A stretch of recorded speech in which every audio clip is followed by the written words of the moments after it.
Mettetevi qua, perché state là in fondo? C'è sempre tempo per andare al chiosco. Dai, mi lasciate i gruppi e tenores da soli, non va bene. Pariovenza era arrabbiato come. Buonasera. Grazie veramente di cuore per aver raggiunto ed essere arrivati qua a Mamoiada. Il primo più bel applauso vada al comitato dei Sukarmu che ha organizzato questa festa, che ha organizzato questa mega serata dedicata ai vostri gesti identitari. Sarà un viaggio all'interno di tanti paesi che stasera sono fieri e orgogliosi di indossare il loro abito e di portare su questo palco, in questa piazza, i balli della conoscenza. Quindi la festa di Sukarmu, che non è solo di rilevanza religiosa, ma vuole essere soprattutto spirito comunitario, come quello che ormai da tantissimi anni anima il paese di Mamoiada. Quindi la Sardegna e Mamoiada stasera è una vera capitale, e da questa capitale del folklore, della cultura partiamo, muoviamo i primi passi, i primi respiri, ed accogliamo con un applauso il gruppo folk Sama Moiadina.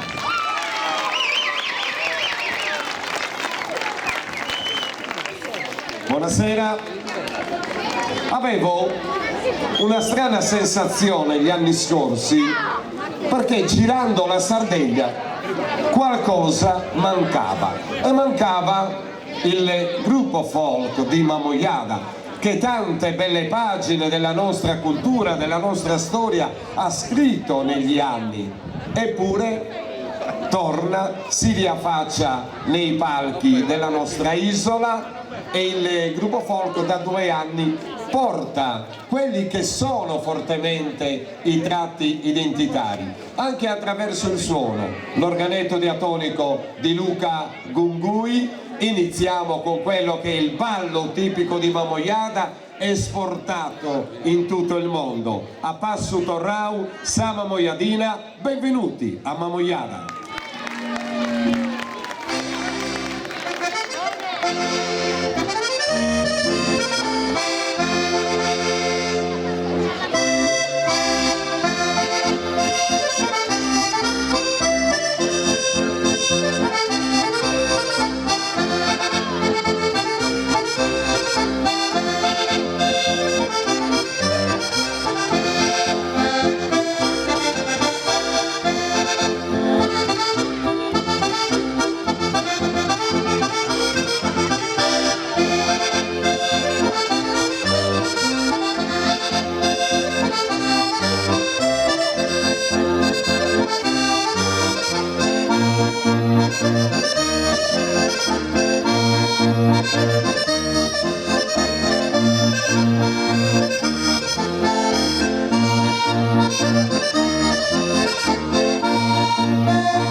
signore della festa di Sucarmu, quest'atto di fede del gruppo folk Sama Moiadina che si rinnova grazie a questo nuovo arrivo da qualche anno a questa parte. E anche nel secondo ballo c'è quella forza identitaria, quella fierezza, quell'orgoglio di questa comunità. Ballo Sarti.